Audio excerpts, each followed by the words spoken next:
Shabbat Shalom. I'm Rabbi Robert Barr, and I'm pleased you're joining me and one another for this streaming Shabbat service. This is an opportunity for us to pause, to catch our breath, to think about where we've been and where we're going. For the days, they flow into one another without interruption. Time races on. The Sabbath is our means to divert time, a stepping off point, pausing with friends and loved ones to observe and rejoice in the wonder-filled coincidence of living.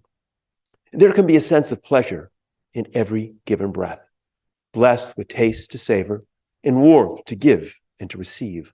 Bestowed with gifts of sight and sound, we are obliged to cherish and revel in each smile, in every musical note.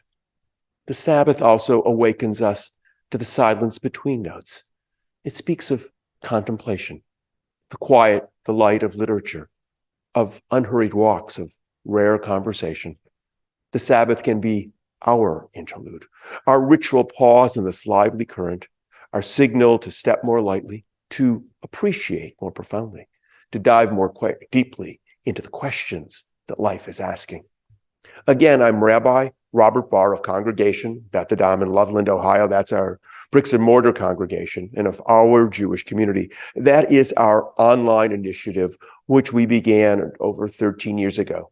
When we began online, people thought we were crazy. They couldn't figure out what the point was. They didn't see value in it. We did. We saw the internet as an opportunity to connect with people around the world, both people who were members of the congregation who moved to other places, students, and also people who encountered us somehow. Maybe they had visited here for a bar or bat mitzvah, and they went, wow, I like this place. I want to learn more about it and remain connected. Maybe they read about us in an article that appeared in the newspaper, or perhaps they did a Google search looking for streaming holidays. Whatever it was, they somehow connected with the congregation, and the internet afforded us that opportunity. Of course, during the pandemic, it became even more important. After the pandemic, as it's been subsiding, we continue to stream our services and have hybrid services. We recognize that there are different ways and modalities for people to connect to a congregation, and that's what we're engaged in tonight. But we also recognize that this is but a tool. It isn't the core of who we are or what we are about. Here at Congregation Beth Adam, we are about a bold, dynamic Judaism, a Judaism that reflects who we are today, not who our ancestors were. We don't need to mimic their words or repeat their rituals. We need to invigorate Judaism with our own vision. We need to invigorate Judaism with our own words and our own values. We need to invigorate Judaism with the knowledge that we have that our ancestors never had access to. It's an ongoing evolution. That's what the Jewish experience should be. And we're one chapter in that, and we're working hard to add our voice to that. That's what you're participating in. That's why you'll find that our services aren't like other congregations. We've added a new voice, a bold voice, a dynamic voice. And I'm really glad that you're a part of that this evening. Because we're online, we can record services or conversations and move them around. That gives us a lot of ability to do things that we're no longer trapped by a specific time period. You don't have to watch services at just 7 o'clock when we stream them. You can watch them anytime it is convenient for you. And recognizing that people in different places around the world watch, we understand people are in different time zones. So whatever is convenient for you, watch. And if you enjoy a particular service or you miss part of it, you can rewatch it. You can listen again. Or you could share it with friends. It also means you can chat with your friends online, which is nice, connecting with people. Let us know where you're participating from. That's always gratifying to know who we're touching and talking to. That's a wonderful thing. So I'm glad you're here. I'm glad you're participating in this Shabbat service. And now we light the Shabbat candles. The candles of Shabbat stand before us, waiting to meet the flame, longing to share their warmth, ready to shed their light. Like those who came before us, like all people, we find comfort and fear in flame, endless swirl of fascination, mystery and awe. Like those who came before us, like all people, we are graced with the desire and the will to understand. So we continue our ancestors' search for answers, pushing away the darkness of ignorance. The flames they saw as magic and beyond comprehension become flames of knowledge and hope. But still we look with wonder, inspired by their beauty and their power. We embrace the flames of Shabbat.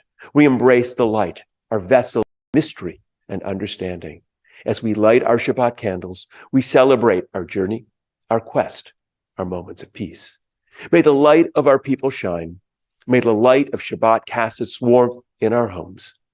May these candles burn with respect for all who push beyond the bonds of ignorance, for all who seek justice, for all who build community. May these candles burn with memory of all who came before us. May we draw on the many ways our people have given voice to their ideas and values, and may we add our own insight to their glow. Baruch ha'or ba'olam, blessed is the light within the world. Baruch ha'or ba'adam, blessed is the light within each person. Baruch ha'or ba'Shabbat, blessed is the light of the Sabbath.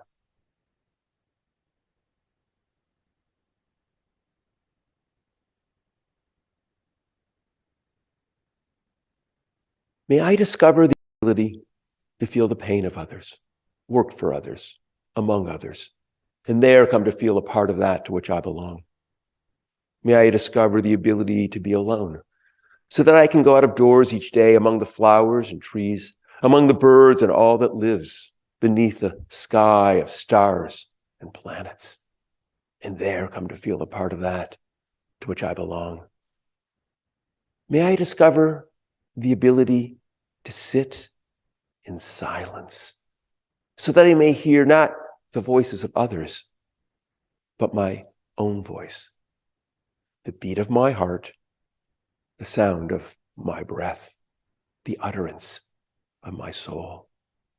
And here come to feel a part of that to which I belong.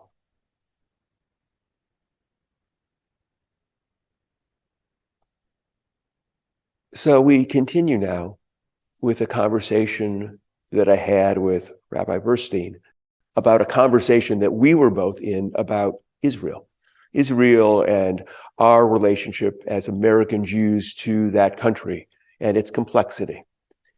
Listen now as the two of us process what we have been talking about and exploring how we're going to teach our students about this unique place, the land of Israel.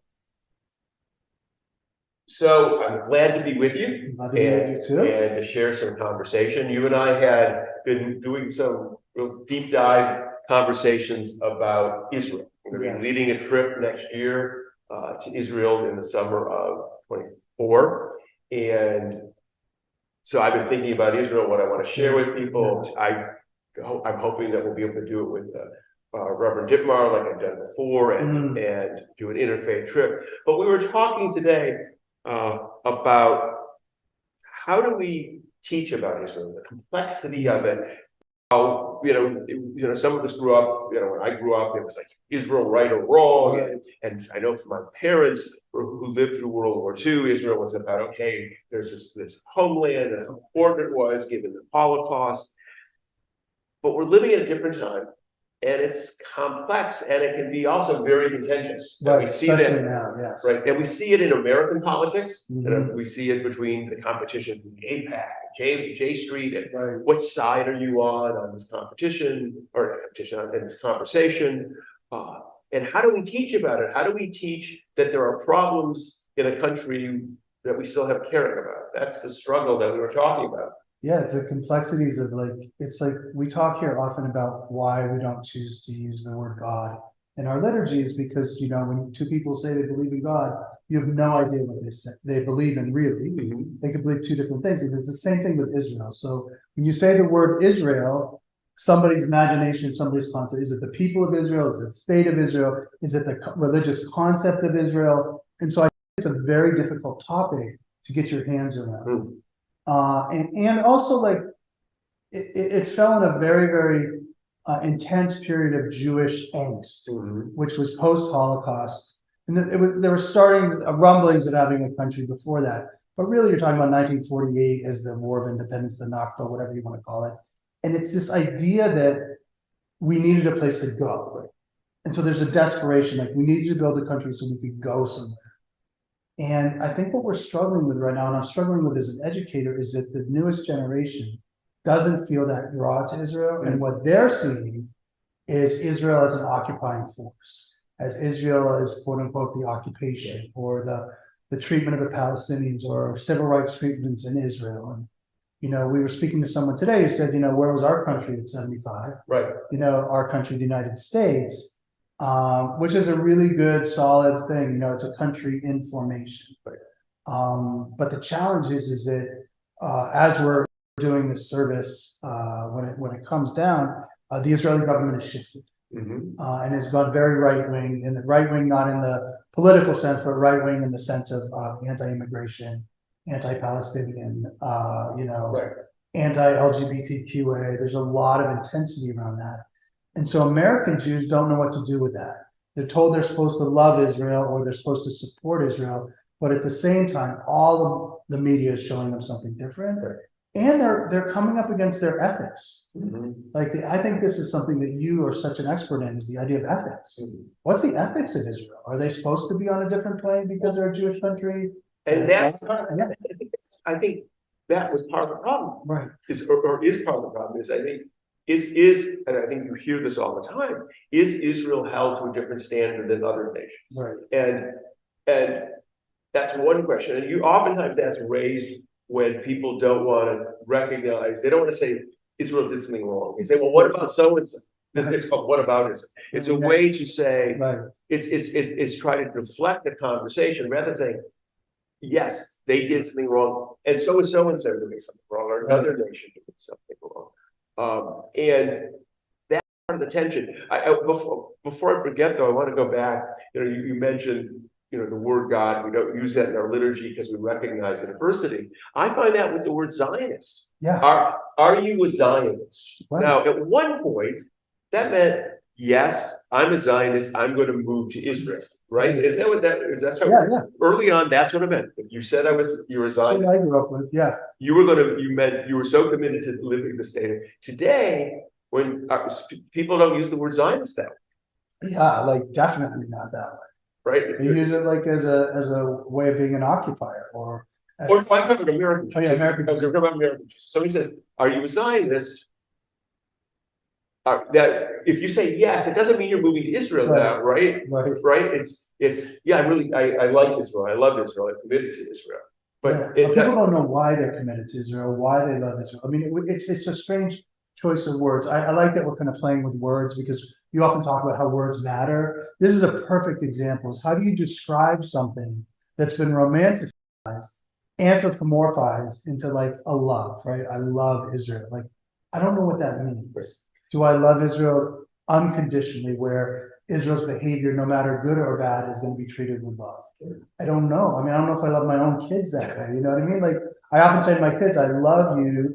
I don't like your behaviors. And I feel like that is literally what I'm having this conversation with Israel. And I mean, I've lived there, you've lived there. when I lived there, I mean, it was when I thought about it, in retrospect, I moved to Israel in 1976. Nice, it's 3 years after the 70s. Yeah, and 9 years after 67. Yeah, right. And I lived there. There was places literally you couldn't walk because the fencing was still up. Because there was between behind the King David Hotel to the Old City. There was that, which is now, if you go to Israel today, it's these condominium community. Back then, it was all barbed wire. That street, Mamilla, was a really little dingy street with a couple of dingy restaurants. Today, it's this fancy walking mall and all this. So when I lived in Israel, you couldn't even get a phone. We lived in our apartment, and this was before cell phones. Do you remember before cell phones? But we tried to get, our apartment that we were renting had been trying to get a telephone for 5 years, apparently. That's interesting. Because it was still a brand new country. I mean, that's like when you call now, that's the name of their phone company. Because I call people in Israel like Bezek. And I'm like, oh my gosh. Brings back memories. Brings back memories, like a rotary phone trying to get like. Well, and today with cell phones, it doesn't mean right. It's the world, but the country when I was there, it was still it was really young. Yeah. And 75 is still relatively young. Right. And you know, what is it becoming? And depending on how old you are, will oftentimes be how you were supposed to learn about it, Right. what it represented. Well, there was a heavy propaganda, like 60s, 70s, 80s, like Religious heavy. school. I mean, Religious school was all about Israel, all about planting trees, all about giving money for Israel. The push key boxes, like the blue and white boxes, Sure. 3.5 boxes.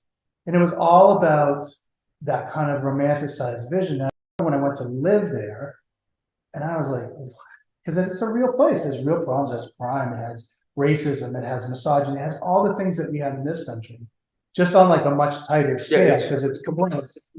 Yeah, when you throw into the security issues there. And I think Israel, you know, I often think about how are we going to teach Israel. It's like Israel's the best taught is like a case study. Because like if you can take out the emotional aspect, there's a lot of stuff going on there. Like there's a lot of tensions which are interesting. The tension between peace and security, right? People want peace, but they want security. And the people that don't want peace know that security is going to be the thing that keeps from peace. So there'll be another bombing or something will happen and it goes back and forth, or a settlement will be built. And so I do think there's an emotional context to it. And I think that there's a sense of, as I said at the beginning, like we need a place to go in case there's another Holocaust. Mm-hmm. All of which are really challenging things for our kids in this generation to deal with. So the way we teach Israel is that it's a country that we're connected to. There's some really good stuff that happens there. There's some really challenging things that happen there. And that we have a connection because there are Jews there, the Jews live there. But it's really hard to go any deeper than that on some level because I think it's become a place to visit. The whole idea that it's this little tiny country it's a first world country in a place with countries that are barely first world. Right, and you see, you stand up in the Golan, you can see the difference between where it's irrigated and you look into Syria. Well, they have it live, like in the south between Gaza and Israel. Right. It's like it's a third world country and it's a first world country. And I think one of the challenges, and we were discussing it today, is the power dynamic, right? So we talk about making peace or whatever. There's a power dynamic. Mm-hmm. One country has a lot of power and one people don't have a lot of power. And it's very hard to do that. And we live in a very, I guess, what's the word, woke culture that we live into in the United States, where the underdog is often, and look, Israel used this forever, right? That they were the underdog. All these Arab countries wanted to kill them, all this kind of stuff. And so the problem is it's flipped. The story's flipped now. And now they're the aggressor or they're the big dog. And the underdog are the Palestinians. And so the United States, and especially liberal parts of the United States, have really grabbed onto that and been like, well, wait a second, this isn't right. And the truth is, even if you're not a liberal person, you can look at it and just on sheer facts, it's just not right. There's stuff that's happening that it's not okay. But the problem oftentimes is there's probably someone listening or somebody who might listen and say, well, what kind of rabbi are you? That you're not the right, that you're acknowledging. Well, I've been called an anti-Semite because I speak out against. And there was a point when I was doing some work in New York with a group of rabbis, and we were talking about issues that people don't talk about anymore. Rabbis, and what was the short list of those? I'm very interested in. Gun control. Really, people in if they're in the South, they just wouldn't talk about gun control, and they wouldn't talk about Israel. And these were rabbis. In the 60s, they wouldn't talk about rape because they were afraid. Like, I mean, this wasn't in New York. They talk about everything. Right. But it was really striking to hear rabbis, all of whom I believe, almost a majority of whom had lived in Israel, led tours to Israel, and they said they stopped talking about Israel because no matter what they said, somebody was going to be upset. If they said the sky was blue, somebody said, well, why didn't you talk about the occupation? And if somebody said there's an occupation, somebody said, why didn't you talk about all the great things Israel's done? So no matter, right? They couldn't. Cognitive dissonance there. Like we're intelligent humans, right? And it strikes me is that it feels like we're doing a disservice to the nation. That it's not Disney World, though we send our kids there as if go, right? Yeah. Go to Disney World, go to Israel, go to see handsome Israeli, beautiful Israeli soldiers, right? And you'll be Jewish the rest of your life. right? Isn't that I mean, I don't mean to be laughing, but it's just, yes. But that is the and rather than saying, what I like about taking tours to Israel, it is this compressed place. It has issues. It has security issues. America has security issues, but we're bigger. So we have, you can spread them out a little bit. Spread them out. There's massive climate change issues in Israel. Yeah. They're in the and economic issues. Like people can't afford to live there. Right. There is innovation in a world right next to places that are third world country. Plus, they've had to figure out how do we share, resources. Yeah. And there's internal racism within the Jewish people. Yeah. It's not like we talk about we're a people, but the fact is there's tensions with Jews from different places. Ashkenazic Jews, white Jews, Caucasian versus Jews from Sephardic Jews or Ethiopian Jews. So all these tensions are there, and I think that I know in case they're talking about it. It's like how we should be able to talk about even America. I think we live at such polarizing times in America right now, but that problem has existed for a while with Israel. That you couldn't talk about it because the things that you said, see somebody who doesn't like Israel is going to quote the rabbi, and that just is going to. I'd like to give you a nice soundbite. I'll do that for you. Nice 30-second soundbite. Right. But the truth of the matter is that, I think what the Americans or what the Israelis counted on for a long period in the 40s, 50s, 60s, 70s, whatever, was we're going to play the emotional stuff. We're going to make this emotional for you. You're going to see us and you're going to watch the war. You're going to see people with rationing water. You're going to see people with, little hats and the dates and this kind of romantic idea. And the problem is we don't know how to extricate ourselves from that emotional response. Right. And now it's complicated because no longer are we the ones who are carving out the desert or living in we're the ones who have water and have whatever. Right. And so I think it's very hard when you present an emotional model to bring it back to a rational model. And for folks and trying to prep them, depending on the age too, particularly some people who grew up with sort of the kibbutz image. I mean, there's very few kibbutzniks anymore. Right. They make money. They're not which is those were the collectors. I mean, they really were communists. I mean, they shared everything. Well, they came from Eastern Europe and they saw we got to figure out a way to make this work and we need to do it together. Right. Which is a really beautiful idea. And we grew up with it. You grew up with little kibbutz hat and all that stuff. And they moved. Israel's matured as it had to. And it's had for good, bad, and whatever. It's had to mature. But I don't know that the American Jewish community's relationship has matured as much as the country has matured. Well, it's interesting. We've talked about Hanukkah and other holidays too.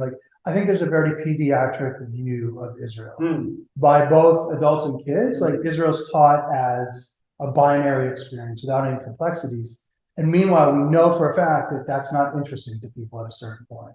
When you're like, oh, they're right or they're wrong, they're going to get in an argument. Especially when you're a little kid. If I tell you to do one thing and you want to do something else, it's going to be an argument. Instead of being like, okay, well, let's talk about this. And so we really push hard from the time they're little to be talking about Israel in relationship to the complexities of it, to the perspective of it. And they meet Israelis and, again, it's a strange thing. Israelis here feel like they have to represent their entire country, which isn't fair, but, or the whole focus on Hebrew, which is a huge part of the progressive movement of Judaism here. So we need to learn Hebrew and that, it's a country that has Hebrew, but Hebrew is a made up language that Ben Yehuda forced his whole family to do and then had the country do. And again, I think there's ways of engaging with it. I think we do Israel a disservice when we make it pediatric. Because I do think that the struggles that they've had need to be expressed. I mean, the fact that they're struggling with issues that, this person we met with today, so many NGOs, so many nonprofit, justice-based NGOs are in Israel. That means the Israelis are struggling with the same issue. I mean, a lot of Israelis, that's the other thing too. I think when I've met and talked to Israelis, they're actually dealing with some of the conflict. They're really willing to do that. Right. And this is across, I have a friend, I think Orthodox rabbi, and he's been involved with peace work for a long time and what needs to be done. Right. And they're talking about these issues. Where here in the States, there's a sense that we shouldn't be talking about it. That somehow it's wrong, and yet we should be involved with Israel. So we have this real strange tension. And then there's also the financial tension, right? A lot of American Jews give money to Israel, and it's the classic, like, I'm going to give you money, and then you use it for something else. I'm going to be like, why didn't you use it for what I wanted? Right. And Israelis have a very defensive attitude where they're like, well, you don't live here. Right. And those two conversations are not going to make a conversation. Right. So again, I think we began the conversation today discussing with a group of other people about how we as Beth Adam can show this kind of more revolutionary idea of embracing Israel for its complexities, and celebrating its complexities. And look, this new government scares me. Like, I'm being honest. It's just, there's a lot of very troubling trends that are pushing. And, we as rabbis, somebody could say I'm an anti-Semitic rabbi, but we want to hold on the connection to Israel, and it's really hard for the younger generations, right? Because they're smart, right. And they also have all the information we didn't. Right. I mean, we didn't know what was going on with the Haganah. We didn't know what was going on with that stuff. But now these kids have access to everything. Right. They have much more access, and the goal of values versus. What are our values? This is also an American question. What are our values as Americans? Do we hold on? And we see the competition in America between different parties, right, and different politicians. And some of us say, "Well, I didn't vote for that," but the reality is, we look at people saw America when Donald Trump was president as he was representing the country. Right. And if I traveled around and I said, "Well, I didn't vote for him," but that's your country, right? The same deal with Israel. We look at Israel and say, "This is your prime minister. What does it mean?" And these votes it's a real challenging struggle that we have. And their political system, he has less votes. Right, exactly. It's a multi-party system. Right, so right. It's like, yeah. And the coalitions. So it is a struggle. So I guess to bring this together is finding a way to talk honestly about complex subjects and finding a way to explore it, dialogue, disagree at times, recognizing that when you critique something, it doesn't mean you hate it. It doesn't mean you don't have a value for it or a country. That's the question. Right. And we need to find that. And it's a very difficult topic. I have to say, I understand why rabbis stopped giving sermons about it. It wasn't worth, I know a guy who was just thinking about planning a trip, and he put something about the West Bank on, and he had people, it wasn't even a publicized trip yet. People got mad that it was even a consideration. How dare you consider that part of going to Israel? Right. I just don't think this next generation is going to fall for that. I think that's going to be one of the greatest challenges. If the next generation, the birthright won't do it. One, not as many people. At first, it was a free trip, so everybody did it. But now people would rather travel to the Turks and Caicos or the Bermuda. Right. And I don't think a trip is going to inculcate somebody that strongly, especially a really curated trip. Right. And so I think that this conversation. If you care about Israel, and that it's going to require us to have complicated conversations. Absolutely. Because I think the simplistic conversation, by definition, will fail. Absolutely. So I'm glad we had a chance to talk about it. It's a fascinating conversation. Let us know what you think. As you could tell, teaching and talking about Israel is becoming more complicated. There's pulls on each side about what can and can't be said, and oftentimes it becomes really contentious. So we shared with you our conversation not as an endpoint, but part of the journey that we're on as we continue to explore how best to broach this subject. I'm sure in Shabbats to come, we will continue to have this conversation with each other, and I think with some other folks as well. We continue the service. Let the Sabbath be a time for believing in what could be and seeing with new eyes. In this serious world, let us take ourselves less seriously. In these harsh times, let us listen for a soothing word. While the world around us unfolds in an instant, let us judge each other a little more slowly. Let the Sabbath shine a light into a corner of ourselves where hope is renewed. Let us remember a reason to be joyful, a way to be gentle. The Sabbath be a time for opening up. Let us find strength in our dreams and trust in our strength. And we continue with juice or wine, whatever you have. We celebrate the fruit of the vine and the bounty of nature as we lift the cup and sip from it. For we're part of nature, which gave us birth and continues to sustain us. Even as we depend upon nature, so do we in its course. Through the search for understanding, we have gained the knowledge to shape our world. Guided by the best of human wisdom and the compassion of our spirit, we accept the responsibility which rests upon us. May the taste of the wine or juice upon our lips stir within us a reverence for nature and a respect for human endeavor. Bruchim ha'chayim ba'olam. Blessed is the life within the world. Bruchim ha'chayim ba'adam. Blessed is the life within us. And we say, l'chaim, to life. For those of you who joined us before, you know that the best way to find out about what's happening at the congregation is to go to bethadam.org. There you'll find our calendar, my podcast, upcoming adult education, our other schedules. So go there and learn what we're doing. And for those of you who are joining us perhaps for the first time, or maybe just only been here a few times, and you want to learn more about the congregation, bethadam.org is a great resource. There's an about section. You can read a tour of our sanctuary. You can read a statement about theology, a statement about liturgy, and just learn more about the congregation. You can learn a little bit more about me under my bio that's there as well. So I hope you continue to join us, and we end with the words we end with each week.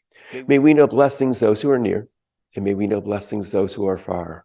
May the Sabbath bring its goodness to everyone soon, wherever they are. May we know blessings for the day, and may we know blessings for the night. May health be for our children, and all things soon be right. May we know blessings in our comings, and may we know blessings when we depart.